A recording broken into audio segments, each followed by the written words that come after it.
Oremos, hermanos. Dios, gracias por tu fidelidad, Señor.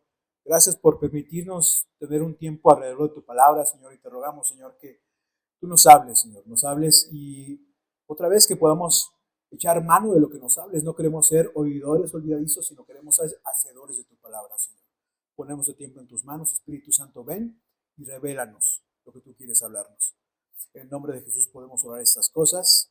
Amén. Nosotros continuamos en nuestro estudio del Levítico y vamos a recordar cosas, ¿no? Que también el pastor Josué las ha recordado, pero creo que no está de más recordarlas. En la primera sección de este libro nos habla y vimos un sistema de sacrificios que el pueblo de Israel tenía que hacer para acercarse a Dios. El pecado, ustedes saben, es algo que nos separa de Dios. Absolutamente nadie puede acercarse a Dios porque la Biblia enseña que todos hemos pecado, ¿no? Que el pueblo de Israel, evidentemente, pues no era la excepción, ¿no? Todos estos ritos y sacrificios que hemos estado estudiando tenían como finalidad, de una manera simbólica, expiar el pecado. Y esto se hacía por medio de presentar sacrificios, ¿no? Y tenía que ser así, y tiene que ser así porque sin derramamiento de sangre no hay perdón de pecados. Alguien tenía que perder su vida para que el pueblo de Israel pudiera acercarse a Dios. En la segunda sección de este libro de Levítico vimos el comienzo de este sistema sacerdotal y cómo los hijos de Aarón, Nadab y Abiú menospreciaron las ofrendas de Dios. O sea, no hicieron las cosas como Dios se las había mandado, sino lo hicieron, por así que a la Frank Sinatra, ¿no? A la My Way, ¿no? A su manera, ¿no? Y tuvieron una justa retribución por eso. Y la semana pasada comenzamos esta tercera sección del libro de Levítico que nos habla acerca de la pureza ritual del pueblo. Y es muy interesante porque estas leyes tienen que ver con la vida cotidiana y la vida normal de todo el pueblo de Israel. O sea, podemos decirlo así, Dios quiere meterse hasta la alcoba, hasta la cocina, en su vida del pueblo y en nuestra vida también. La semana pasada vimos que Dios habló a su pueblo acerca de qué animales eran inmundos y qué animales eran limpios para comer. Y consideramos toda una lista, ¿recuerdan? De estos animalitos que el pueblo podía comer y que el pueblo no podía comer. Vimos que incluso si alguien tocaba alguna cosa que hubiera tocado alguno de estos animalitos, la persona pues se contaminaba, ¿no? Se contaminaba otra vez, ceremonialmente hablando. Esto es, que no tenía acceso a adoración ahí al tabernáculo y tenían que lavarse. Nuestro pastor Josué nos explicaba que lo que busca con Dios con todo esto es nuestra santidad. Ser santos porque yo soy santo. Creo que es el tema central del Levítico, ¿no? O sea, Dios busca que por medio de su palabra podamos distinguir entre lo inmundo y lo limpio. Y hoy continuaremos con esta tercera sección, esto de la pureza ritual del pueblo. Y vamos a considerar los capítulos 12 y 15. No vamos a ver los capítulos 13 y 14, esos primeros días los vamos a ver el próximo domingo, pero estos capítulos 12 y 15 nos hablan acerca justamente de eso, de la pureza ritual del pueblo. El pueblo de Israel tenía que acercarse al Señor de la manera como Él lo había establecido, hermanos. Pero había ciertas cosas impuras, había ciertas cosas inmundas que le impedían tener acceso a Dios. Y otra vez, Dios lo que quiere es que el pueblo distinga entre lo inmundo y lo limpio. ¿Con qué razón? Con esa razón, que el pueblo pueda acercarse a Él. O sea, Dios busca eso. Dios no busca pintar su raya con las personas, sino que Dios busca que las personas se acerquen a Él. Y la Biblia nos dice cómo acercarnos a Dios. Allí en Hebreos 4:16 dice, acerquémonos pues confiadamente al trono de gracia. Isaías 1:18 dice, venid luego, dice Jehová, y estemos a cuenta. Acércate, ven. O sea, Dios no quiere rechazarte, ¿no? Dios no quiere rechazarnos. El Señor mismo lo dijo en Juan 6:37. El que viene a mí, no le echo fuera. Si en tu vida has sufrido de un constante rechazo, ¿no? Así de, ay, pues siempre me rechazan, nunca me escogieron para el equipo de fútbol, ¿no? Pues ten la seguridad de que Dios no te rechaza. Si tú vienes a Dios, Él no te va a rechazar. Pero el pueblo de Israel necesitaba estar en un estado adecuado para acercarse a un Dios que es santo, santo, santo. Y justamente de eso se trata esta sección. Entonces vamos al primer versículo de Levítico 1. Ya estoy en Romanos. Dice Levítico 12:1, mis hermanos.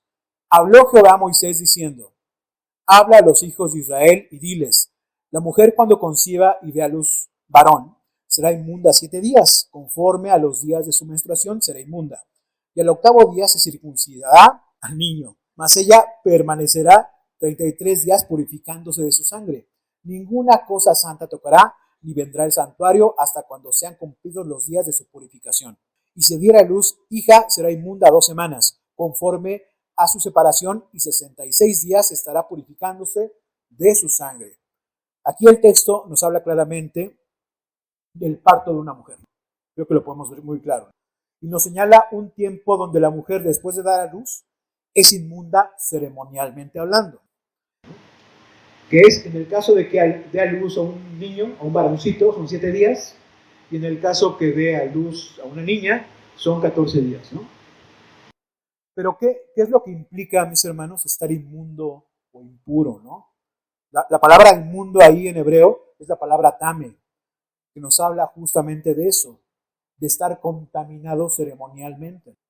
Y lo que implicaba es que esta mujer no podía acercarse al templo a adorar al Señor. El texto nos habla también de que si la mujer da luz a un niño, al 8º día tenía que ser circuncidado. Recordemos solamente que la circuncisión era señal del pacto que Dios había establecido con Israel. Y leímos que a partir de que la mujer diera luz a un varón, quedaría inmune ¿por cuánto? Por 7 días. Y tenía que estar 33 días purificándose.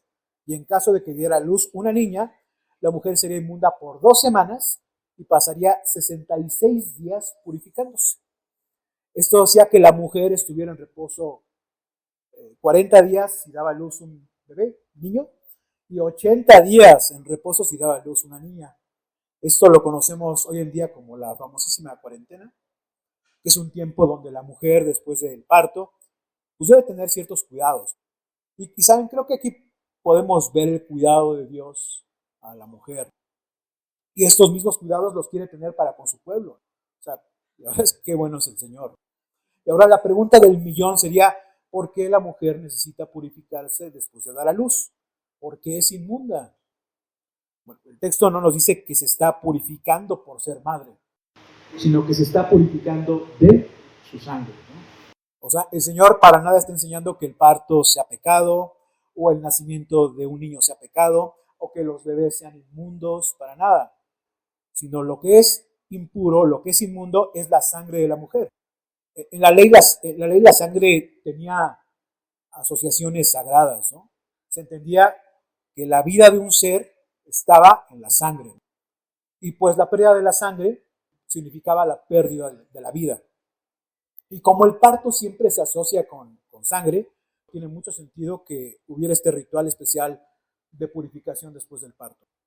¿Y qué es lo que tiene que hacer esta mujer para purificarse? Ahí en el versículo 6 leemos: cuando los días de su purificación fueren cumplidos por hijo o por hija, traerá un cordero de 1 año para holocausto y un palomino o una tórtola para expiación a la puerta del tabernáculo de reunión al sacerdote.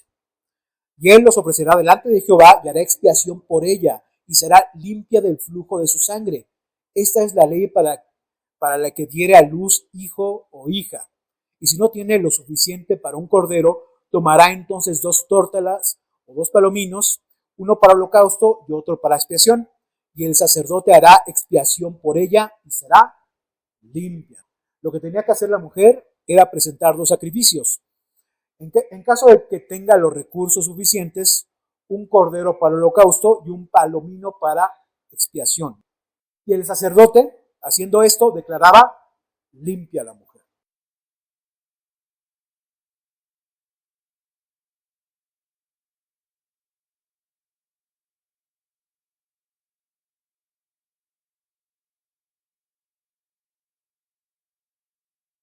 Y si no tenía suficientes recursos, mis hermanos, podía traer 2 palominos, uno para holocausto y otro para expiación. Estaba más barato.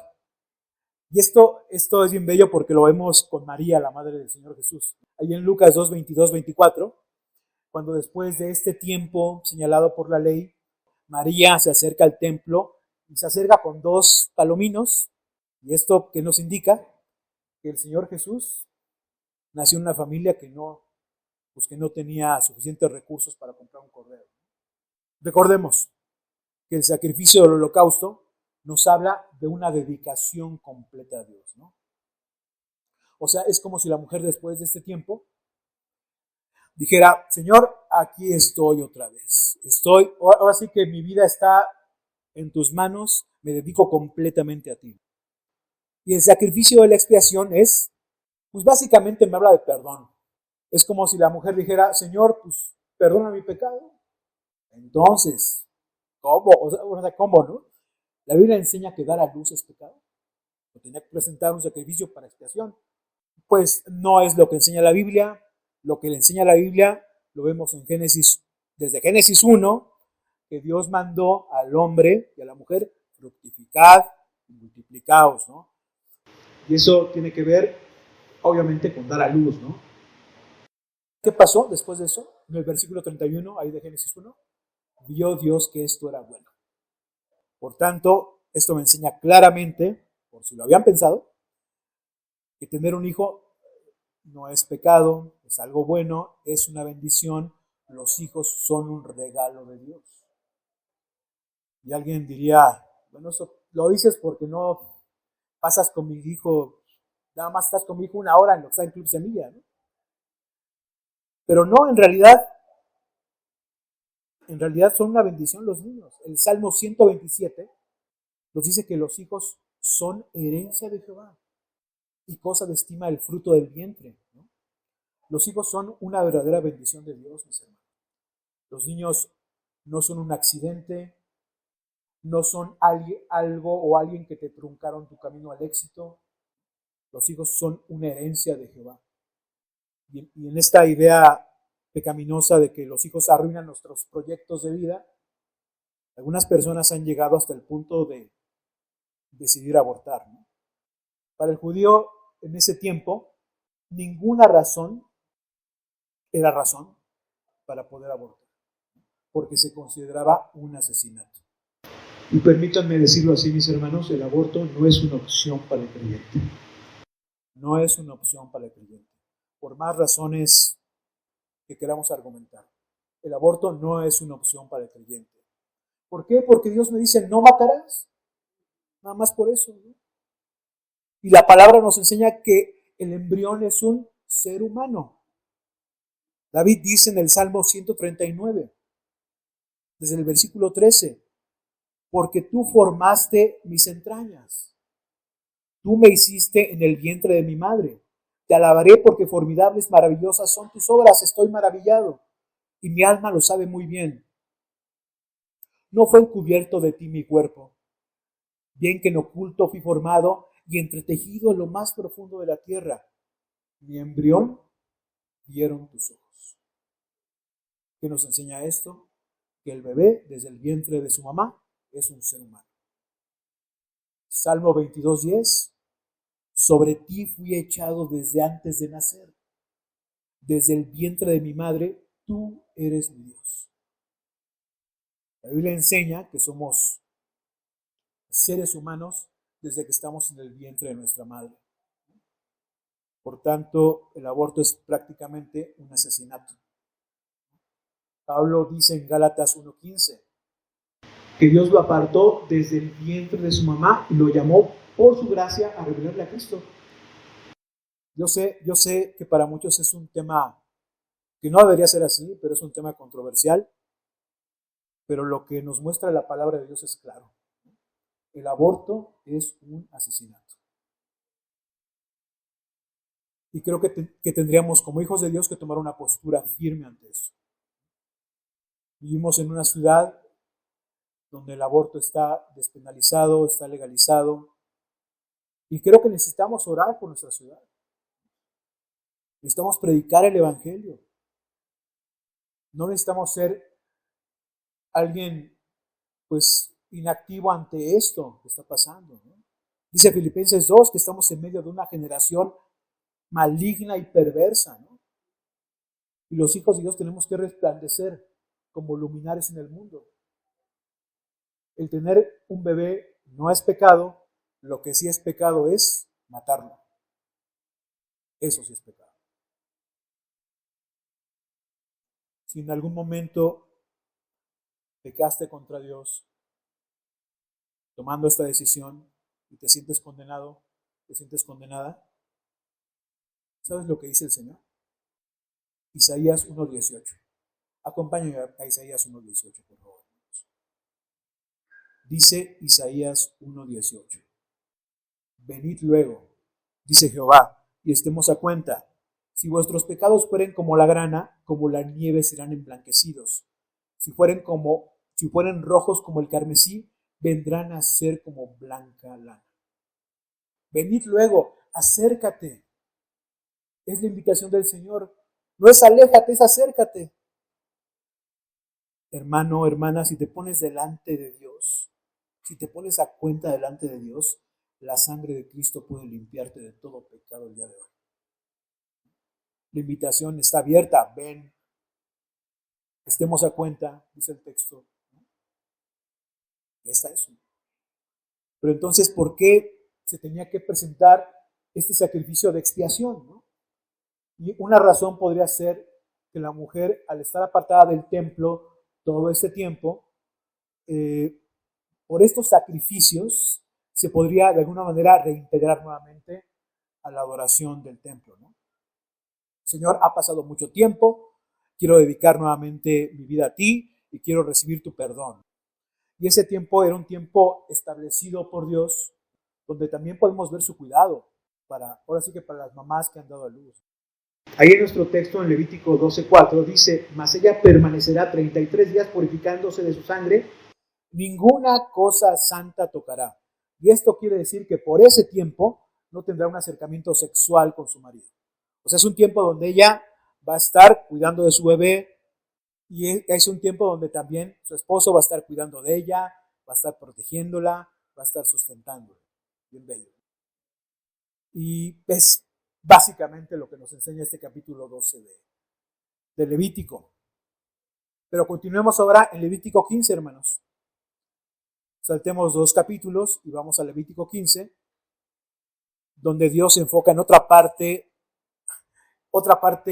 muy íntima del ser humano. Levítico 15, desde el versículo 1, leemos: Habló Jehová a Moisés y a Aarón diciendo: Hablad a los hijos de Israel y decidles: cualquier varón, cuando tuviere flujo de semen, será inmundo, y esta será su inmundicia en su flujo. Sea que su cuerpo destiló a causa de su flujo, o que deje de destilar a causa de su flujo, él será inmundo. Estos 3 versículos nos hablan de un flujo o una secreción de un varón anormal. En diferentes versiones, este flujo de semen lo describen como una secreción corporal. Por ejemplo, en la NTV. En la Dios habla hoy se habla acerca de una infección. Por lo que leemos en el versículo 3 podemos entender que este flujo tiene que ver con una enfermedad. Y creo que es así porque más adelante vamos a considerar un flujo de semen normal. Entonces, creo que está hablando acerca de una enfermedad. Y algunos creen que este texto está haciendo referencia a una enfermedad como venérea, como la gonorrea, pero el texto no lo está especificando. Y en el versículo 3 leemos: sea que su cuerpo destiló a causa de su flujo, o que deje de destilar a causa de su flujo, él será inmundo. Y aquí algunos comentaristas dicen que está hablando de algo que está impidiendo, que está de alguna manera obstruyendo el flujo de semen, y esto nos habla probablemente de una infección que está en el pene. Y leímos que este hombre con esta enfermedad será inmundo. Esta enfermedad afectaba todo lo que este hombre tocara. Y leemos en el versículo 4: toda cama en que se acostare el que tuviere flujo será inmunda, y toda cosa sobre la que se sentare inmunda será, ¿no? Esta enfermedad contaminaba la cama del hombre enfermo, contaminaba donde quiera que se sentara. Dice el 5: y cualquiera que tocare su cama lavará sus vestidos, se lavará también a sí mismo con agua, y será inmundo hasta la noche. El que se sentare sobre aquello en que se hubiera sentado, el que tiene flujo, lavará sus vestidos, se lavará también a sí mismo con agua, y será inmundo hasta la noche. Asimismo, el que tocare El cuerpo del que tiene flujo lavará sus vestidos y asimismo se lavará con agua, y será inmundo hasta la noche. Versículo 8. Y si el que tiene flujo escupiere sobre el limpio, éste lavará sus vestidos y después de haberse lavado con agua, será inmundo hasta la noche. Y toda montura sobre que cabalgare el que tuviere flujo será inmunda. Cualquiera que tocare cualquier cosa que haya estado debajo de él será inmundo hasta la noche. Y el que la llevare lavará sus vestidos y después de lavarse con agua será inmundo hasta la noche. Y todo aquel a quien tocare el que tiene flujo y no lavare con agua sus manos, lavará sus vestidos y asimismo se lavará con agua y será inmundo hasta la noche. La vasija de barro que tocare el que tiene flujo será quebrada y toda vasija de madera será lavada con agua, ¿no?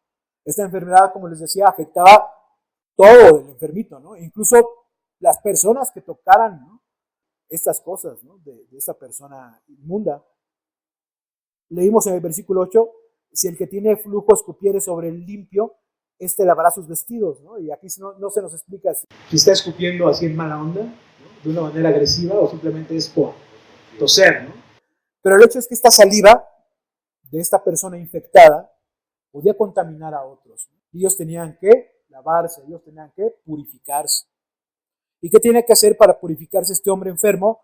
Nos lo dice ahí en el versículo 13. Cuando hubiere limpiado de su flujo, el que tiene flujo, o sea, cuando esta enfermedad se haya terminado, contará 7 días desde su purificación y lavará sus vestidos y lavará su cuerpo en aguas corrientes y será limpio.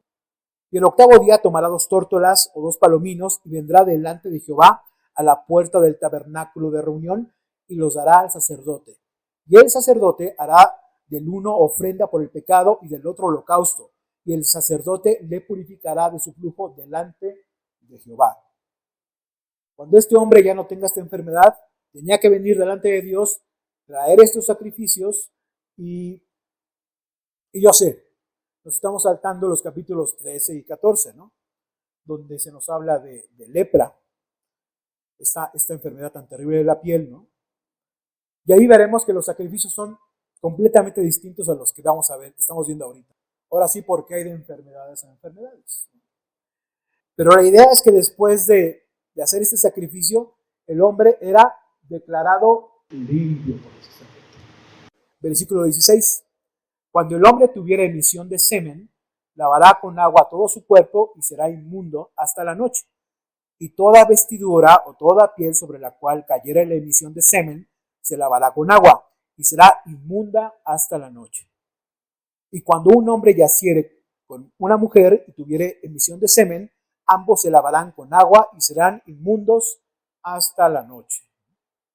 Aquí, a diferencia de lo que acabamos de ver, nos habla de un flujo normal de semen, o sea, una eyaculación del hombre, ¿no? Y solo dice será inmundo hasta la noche. Si se fijan, no requiere presentar ningún tipo de sacrificio, ¿no?, para limpiar, sino simplemente el hombre tiene que lavar todo su cuerpo. Y lo que leímos en el versículo 18 implica eso, ¿no?, una relación sexual, ¿no?, del hombre con su esposa. Y esto los hacía inmundos a ambos. Hasta la noche, para limpiarse, solo tenían que lavarse. No era necesario otra vez presentar ningún sacrificio.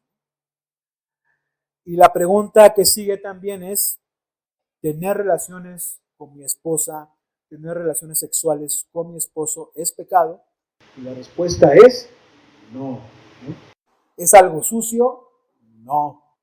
Entonces, ¿por qué se tenían que limpiar? Porque eran inmundos. Dice un comentarista que el hecho de emitir flujos corporales y el hecho de tener una actividad sexual pertenecía al ámbito de lo común y no de lo santo.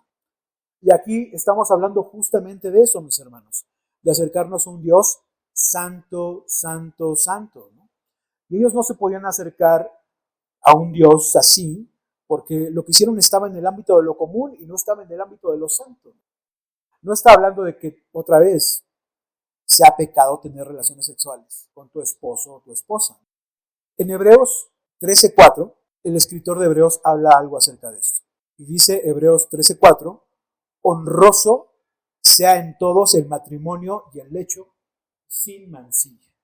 En otras versiones aparece esto como tengan todos en alta estima el matrimonio y la fidelidad conyugal. En otra versión dice, el esposo y la esposa deben ser fieles el uno al otro. Y aquí el escritor de Hebreos nos está hablando acerca del matrimonio, pero también nos está hablando acerca de las relaciones sexuales dentro del matrimonio. Y la Biblia llama a estas relaciones sexuales dentro del matrimonio como algo honroso. La palabra honroso ahí en griego es timios, que habla de algo precioso, algo valioso, algo honorable. Y hermanos, pues Dios creó el sexo. Lo estableció para un tiempo, Dios lo estableció para un lugar, y ese tiempo y ese lugar es dentro del marco del matrimonio. Dentro del marco del matrimonio. Dentro de este marco, Dios permite las relaciones sexuales. Y no se ven para nada como algo sucio o como pecado, al contrario, es algo hermoso, es algo honroso. Por favor, acompáñenme a 1 Corintios 7, hermanos. 1 Corintios 7. Acá Pablo está respondiendo algunas preguntas. Y dice 1 Corintios 7:1, en cuanto a las cosas de que me escribisteis, bueno le sería al hombre no tocar mujer, pero a causa de las fornicaciones, cada uno tenga su propia mujer y cada una tenga su propio marido. Podemos pensar en la respuesta de Pablo, en cuál sería la pregunta que le hicieron, ¿no? Oye, Pablo, es que yo antes de Cristo estaba re mal. Tenía una vida de fornicación, de adulterio. Y yo creo que ya encontré cuál era el problema. El problema era el sexo. Y por tanto, ahora sí que cero relaciones sexuales con mi esposa. O Pablo, pues yo creo que al no tener relaciones sexuales con mi esposa, pues soy como más santo, ¿no? Más puro.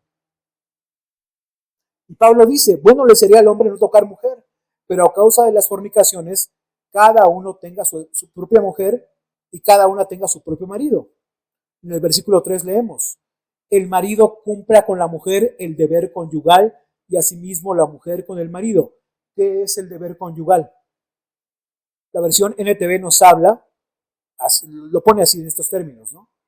Que el marido satisfaga las necesidades sexuales de su esposa y la mujer satisfaga las necesidades sexuales de su esposo. En otra versión dice, el esposo debe tener relaciones sexuales solamente con su esposa y la esposa debe tenerlas solo con su esposo. Entonces, el deber conyugal nos habla de una relación sexual entre esposos y nos dice que es responsabilidad tanto del hombre como de la mujer satisfacer las necesidades de ambos. Qué diferente, ¿no? Es como el mundo lo plantea. Como el mundo plantea el sexo es mi propia satisfacción. Qué diferente es el matrimonio a la manera de Dios, ¿no? La Biblia nos llama a no pensar en nosotros mismos, hermanos, sino a ver por las necesidades de los demás. Y en este caso, por la satisfacción sexual de mi esposa o la satisfacción sexual de mi esposo. Y Pablo va más allá aún, ¿no? Ahí en el versículo 4 dice Pablo, la mujer no tiene potestad sobre su propio cuerpo, sino el marido, y tampoco tiene el marido potestad sobre su propio cuerpo, sino la mujer. Lo que dice acá es, marido, tu cuerpo ya no es tuyo, tu cuerpo es de tu esposa. Si quieren algo más romántico, pues no sé qué es, ¿no? Está romantiquísimo. Y vemos eso también en Génesis, ¿no? Génesis 2, porque al unirse en matrimonio, un hombre y una mujer van a ser una sola carne. Pero ojo, los esposos ya no son dueños de sus cuerpos. Las esposas ya no son dueñas de sus cuerpos. A los matrimonios Dios no los ha llamado a su propia satisfacción, sino a satisfacerse mutuamente. Ahí seguimos en el versículo 5, dice Pablo, no os neguéis el uno al otro, a no ser por algún tiempo de mutuo consentimiento, para ocuparos sosegadamente en la oración y volver a juntaros en uno, para que ya no os tiente Satanás a causa de vuestra incontinencia. ¿Y qué temas, no? Yo sé que Dios quiere entrar, les dije, ¿no? Hasta la alcoba, ¿no? Y sin duda el Señor quiere que cambiemos nuestra manera de pensar, y que le glorifiquemos en todas las áreas de nuestra vida, incluyendo esta. Dice el versículo 5, no os neguéis el uno al otro. O sea, si hay algo que no se vale en el matrimonio, es negarse mutuamente en el área sexual. No os neguéis el uno al otro, a no ser por algún tiempo de mutuo consentimiento, para ocuparos sosegadamente en la oración y volver a juntaros en uno, para que no os siente Satanás a causa de vuestra incontinencia. Si alguien se niega, deben de estar los dos de acuerdo y con la finalidad de orar, con la finalidad de buscar al Señor. Y luego, pues júntense, ¿no? Porque Satanás está bien atento para hacerlos caer. En el matrimonio, forzar, abusar, negar o condicionar el acercamiento sexual es pecado. En el matrimonio los esposos no pueden negarse el uno al otro, ¿no? Y si lo hacen, otra vez, tiene que ser por mutuo consentimiento y por corto tiempo. Mucho ojo. Esto de la sexualidad, lo que estamos estudiando acá, es dentro del matrimonio. No es para personas que están viviendo en unión libre.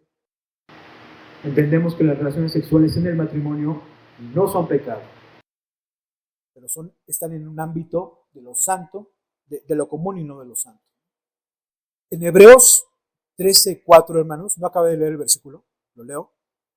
Dice: honroso sean todos el matrimonio y el lecho sin mancilla, pero a los fornicarios y a los adúlteros los juzgará Dios. Y este es el otro caso. Dios va a juzgar a los fornicarios y adúlteros, ¿no? Pero es que estoy súper bien viviendo con mi pareja. Somos felices. Y es que un papel, manín, no define cuánto la amo. Date cuenta, estás viviendo en pecado. Para Dios es honroso el matrimonio. Dios estableció las relaciones sexuales dentro del marco del matrimonio. Si no es así, es pecado. Y entonces, ¿qué pasa si estoy viviendo en adulterio? Si estoy viviendo en fornicación. Pues acompáñenme, por favor, hermanos, a Primera de Tesalonicenses, capítulo 4, por favor. Primera de Tesalonicenses, capítulo 4. Pablo sigue hablando acá. Dice el apóstol Pablo: porque ya sabéis qué instrucciones os dimos por el Señor Jesús, pues la voluntad de Dios es vuestra santificación, que os apartéis de fornicación, que cada uno de vosotros sepa tener su propia esposa en santidad y honor, no en pasión de concupiscencia, como los gentiles que no conocen a Dios. Pablo nos dice que Dios nos ha llamado a santificación, o sea, a vivir apartados solo para Él. Es lo que hemos estado viendo en Levítico. Y que si están viviendo en fornicación, la instrucción es: apártate. Apártate, ¿no? La palabra fornicación en griego es la palabra porneia, que nos habla de inmoralidad sexual, nos habla de cualquier tipo de relación sexual ilícita. Y Pablo dice: apártate de la inmoralidad sexual, ¿no? Cada uno sepa tener su propia esposa en santidad y honor. La palabra esposa ahí, hermanos, en el original no es esposa, es vaso. ¿Recuerdan? En 1 de Pedro 3:7, Pedro hace referencia a que la esposa es un vaso frágil, a vaso más frágil. En otras versiones, la palabra esposa de este versículo se traduce como cuerpo. Y podríamos leerlo así: soltero, es mejor tener tu propio cuerpo en santidad y honor, no haciendo lo que hacen aquellos que no conocen a Dios. Solteros, no podemos vivir como alguien que no conoce a Dios. Nuestro cuerpo tiene que estar en santidad y en honor. Si estás viviendo en fornicación, la voluntad de Dios es: apártate. Recuerda, fuimos comprados por precio. Nuestro cuerpo es de Cristo. El Señor quiere que le honres. El Señor quiere que le glorifiques con tu espíritu, por supuesto, pero también con tu cuerpo. ¿Cómo honrar y cómo glorificar a Dios entonces? Romanos 12:1, los que cruzaron navegantes se lo saben. Dice Pablo: así que, hermanos, os ruego por las misericordias de Dios que presentéis vuestros cuerpos en sacrificio vivo, santo, agradable a Dios, que es vuestro culto racional. Preséntalo a Dios. Preséntalo a Dios. Dice, regresando ahí a Tesalonicenses, dice el versículo 6, que ninguno agravie ni engañe en nada a su hermano, porque el Señor es vengador de todo esto, como ya hemos dicho y testificado. Y parecería que este versículo nos habla de: pues no engañes a tu esposa, ¿no? Pero en realidad lo que este versículo está hablando es que aquellos que no somos casados tenemos que tener nuestro cuerpo en santidad y honor, ¿no? Y al parecer había hermanos en esta iglesia, dentro de esta congregación, que estaban teniendo relaciones sexuales ilícitas. O sea, no solamente estaban actuando como alguien que no conoce a Dios, ¿no? Sino que estaban también arrastrando a otras hermanas, a otros hermanos en este pecado. Qué terrible, ¿no? Y Dios es claro al decir, no engañes ni agravies a tu hermano o a tu hermana, porque el Señor es vengador de todo esto. Dice el versículo 7, pues no nos ha llamado a Dios a inmundicia, sino a santificación. Y es el tema de Levítico, santidad, ¿no? Nosotros necesitamos ser santos para acercarnos a Dios. Pero cuando estamos en Cristo, nosotros somos santificados. En Cristo somos santificados. Si estás viviendo de esta manera, pues creo que necesitas arrepentirte. ¿Y cómo lo hago? Acércate, ven, otra vez Isaías 1:18. Venid luego, dice Jehová, estemos a cuenta, si vuestros pecados fueren como la grana, como la nieve serán emblanquecidos, si fueren rojos como el carmesí vendrán a ser como blanca lana. Ven, acércate, no te alejes, porque el Señor te quiere limpiar, ¿no? Tienes que tomar una decisión. Voy a seguir engañando, voy a seguir agraviando, sabiendo que el Señor es vengador de todo esto, sabiendo que el Señor nos llamó a santificación y no a inmundicia, sabiendo que el Señor me ha llamado a acércate, manín, acércate, iglesia. Creo que tenemos que tener un especial cuidado en esta área de nuestra vida, de la sexualidad, ¿no? Porque nos puede alejar de Dios de una manera terrible. Este pecado en específico, ¿no? Dios creó el sexo para procreación, pero también para placer. Pero tiene que hacerse en el marco que Dios ha establecido, con sus parámetros. Sigamos en Levítico 15, hermanos, desde el versículo 19. Aquí el Señor está hablando de un flujo de sangre normal, no por enfermedad, y vamos a considerar esto, ¿ok? Cuando la mujer tuviera flujo de sangre y su flujo fuere en su cuerpo, 7 días estará apartada y cualquiera que la tocare será inmundo hasta la noche. Todo aquello sobre que ella se acostare mientras estuviere separada será inmundo. También todo aquello sobre que se sentare será inmundo. Y cualquiera que tocare su cama lavará sus vestidos y después de lavarse con agua será inmundo hasta la noche. Versículo 22.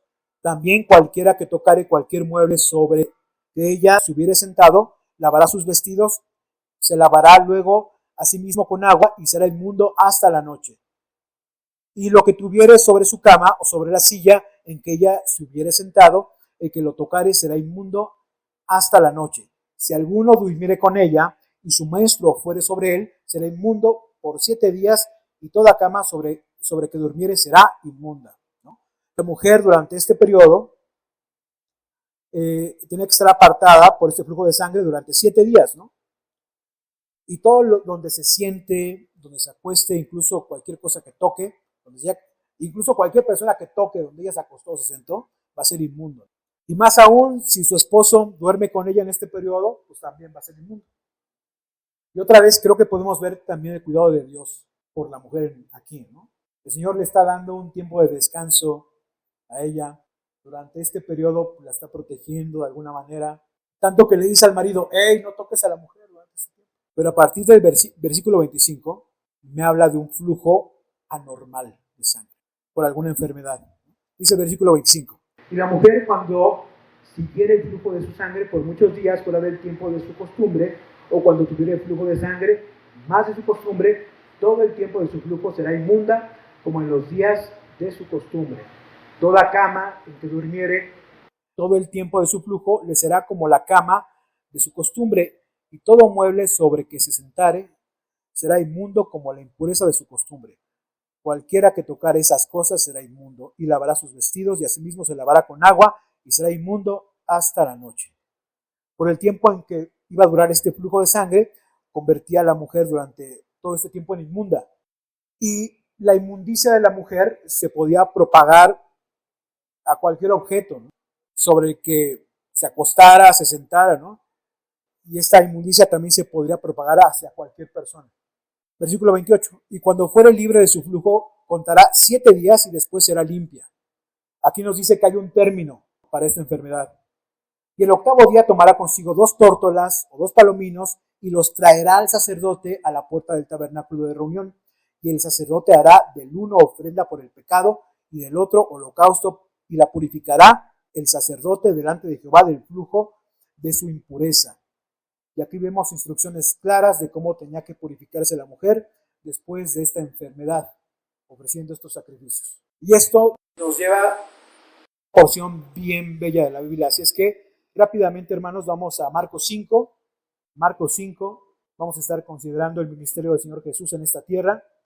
Cuando, yo creo que muchos se acuerdan de este pasaje, ¿no?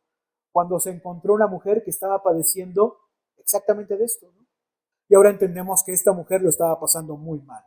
No solamente por su enfermedad, ¿no? Sino porque era ceremonialmente inmunda, ¿no? Nadie la podía tocar, ¿no? Tenía que estar apartada y su enfermedad afectaba a todas las personas que estaban alrededor suyo. Dice ahí Marcos 5 desde el versículo 24, hermanos.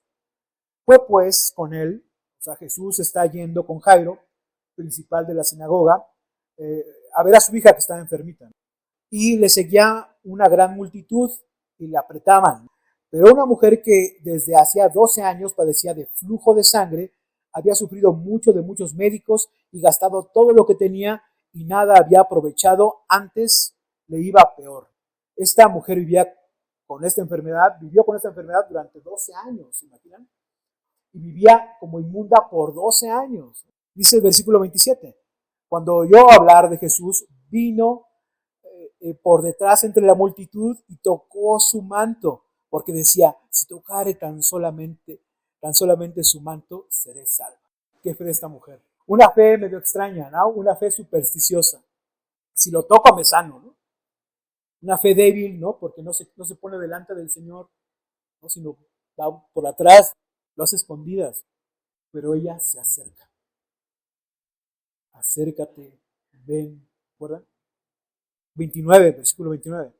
Y enseguida la fuente de su sangre se secó y se sintió en el cuerpo, y sintió en el cuerpo que estaba sana de aquel azote.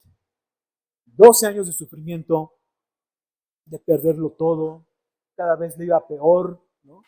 Y en un instante, cuando toca a Jesús, su cuerpo totalmente sano. Luego Jesús, conociendo en sí mismo el poder que había salido de él, volviéndose a la multitud, dijo, ¿quién ha tocado mis vestidos? ¿No? Sus discípulos le dijeron, ves que la multitud te aprieta y dices, ¿quién me ha tocado? Y no es que el Señor no supiera, ¿no? ¿Quién le había tocado? El Señor conocía a cada persona que estaba dentro de esa multitud, ¿no? Pero el Señor quería una respuesta de esta mujer. El Señor miraba alrededor para ver quién había hecho esto, ¿no? Entonces la mujer, versículo 33, temiendo y temblando, sabiendo lo que en ella había sido hecho, postró delante de él y le dijo toda la verdad. Esta mujer temiendo, esta mujer temblando, dice, yo fui, Señor, yo fui quien te tocó. ¿Y saben qué le dijo el Señor? Hija, tu fe te ha hecho salva, ve en paz y queda sana de tu azote. Muchos de los que estaban ahí también lo estaban tocando seguramente y no pasó nada. ¿Qué es lo que sanó a esta mujer? Su fe. Su fe. Por 12 años había estado enfermita, inmunda, y en un instante Dios la sanó, ¿no? Y creo que Dios quiere hablarnos el día de hoy acerca de esto. Si tú decidiste abortar, si has estado por años cargando con la culpabilidad de ese asesinato, el Señor te puede sanar inmediatamente, ¿no? Ve al Señor, no te alejes. El Señor quiere quitarte esa losa que tienes de culpabilidad. Si como esposa, si como esposo has pecado diciendo, ¿sabes qué? Mi cuerpo es mío, no me toques. Cuando en realidad es todo lo contrario. O si aún te has aprovechado de tu esposa, te has aprovechado de tu esposo para tener relaciones sexuales. Eso no es honroso. Eso no glorifica a Dios. tienes que arrepentirte. Ama a tu esposa como Cristo amó a la iglesia. O sea, no exijas nada. Cada uno tiene la libertad de decir, ¿sabes qué? Mi amor, este cuerpo es tuyo, pero no es por obligación. Ninguno tiene derecho a reclamar algo, ¿no? ¿Saben lo que merecemos? La muerte. Eso sí merecemos, ¿no? Lo demás es gracia de Dios, ¿no? Creo que necesitamos glorificar y honrar al Señor en todas las áreas de nuestra vida, incluso en esta, ¿no? Hermano, hermana, si estás viviendo en unión libre, es una relación inmoral ante Dios. Es pecado. Si estás luchando con la pornografía, date cuenta, tienes que arrepentirte, tienes que dejarlo. Apágale y arrepiéntete. Ven, no te alejes. Acércate al Señor, porque Él puede y Él quiere limpiarte, ¿no? Así como el Señor Jesús le dijo, queda sana de este azote. Así el Señor te puede limpiar. Dice en Levítico, regresamos a Levítico ahí, el versículo 31, ya vamos a terminar, hermanos. Así apartaréis de sus impurezas a los hijos de Israel. No está diciendo apartaréis a los hijos de Israel de sus impurezas, sino apartaréis de sus impurezas a los hijos de Israel, a fin de que no mueran por sus impurezas. La Biblia enseña que la paga del pecado es muerte, pero hoy Dios te quiere dar vida. Hoy Dios te quiere dar vida, ¿no? Y el Señor te puede dar vida en un instante, hermano. En el momento en que tú pongas tu fe, tu confianza en la obra completa de Jesucristo en la cruz del Calvario, eres salvo y quedas limpio de la peor enfermedad que hay, que es el pecado. Y dice ahí, el versículo 31, así apartaréis de sus impurezas a los hijos de Israel, a fin de que no mueran por sus impurezas, por haber contaminado mi tabernáculo que está entre ellos. Dios quiere darnos libertad en esta área de nuestra vida. Dios quiere santificarnos. Esa es su voluntad. No deseches esto, mi hermano. No deseches esto, mi hermana, ¿no? No deseches al Señor porque Él quiere acercarse a ti. Acércate al Señor. Dios quiere limpiarte. Cerramos nada más con los últimos dos versículos. Esta es la ley para el que tiene flujo y para el que tiene emisión de semen, viniendo a ser inmundo a causa de ello. Y para la que padece su costumbre, y para el que tuviere flujo, sea varón o mujer, y para el hombre que durmiere con mujer inmunda. Vamos a orar. Señor, te damos muchas gracias por tu palabra, Señor, porque pues, siendo un tema difícil, Señor, nos has dado gracia para escucharlo, Señor. Señor, posiblemente muchos de los que están aquí, Señor, están viviendo complicada en esta área sexual, Señor, y te rogamos por ellos, Señor, para que puedas traer arrepentimiento a sus corazones, Señor, para que ellos puedan venir a ti, Señor, acercarse a ti, Señor, porque tú no los desechas, Señor. Señor, trae libertad para aquellos que han decidido abortar, Señor. Solo tú, Señor, los puedes librar de todo pecado y de toda culpa, Señor. Solamente tu preciosa sangre, Señor, les puede limpiar de todo pecado, Señor. Ayúdale, Señor, a ver cómo no hay ninguna condena para los que estamos en Cristo Jesús. Muéstrales tu amor, tu misericordia, y que puedan gozarse en esta libertad que tú das, Señor. Si alguien, Señor, de entre nosotros esté viviendo en inmoralidad sexual, ¿no? Por favor, Señor, pues haz tú la obra, trae arrepentimiento también en sus corazones, Señor. Si mis hermanos que están casados están pasando por problemas sexuales en su matrimonio, fortalécelos, Señor. Dales paciencia, Señor. Dales de tu Santo Espíritu, Señor. Muestra a los matrimonios que tú quieres que su matrimonio sea honroso para tu gloria, Señor. Que nos podamos dar cuenta como iglesia, Señor, que tu voluntad es que nos apartemos de fornicación, que seamos santos, Señor, que podamos glorificarte con todo lo que tengamos, Señor. Haz tú la obra, Señor. Tú quieres que tu iglesia sea santa. Síguenos santificando por medio de tu palabra, Señor, y con tu Espíritu. Ponemos todas estas cosas delante de ti, en el nombre de Jesús.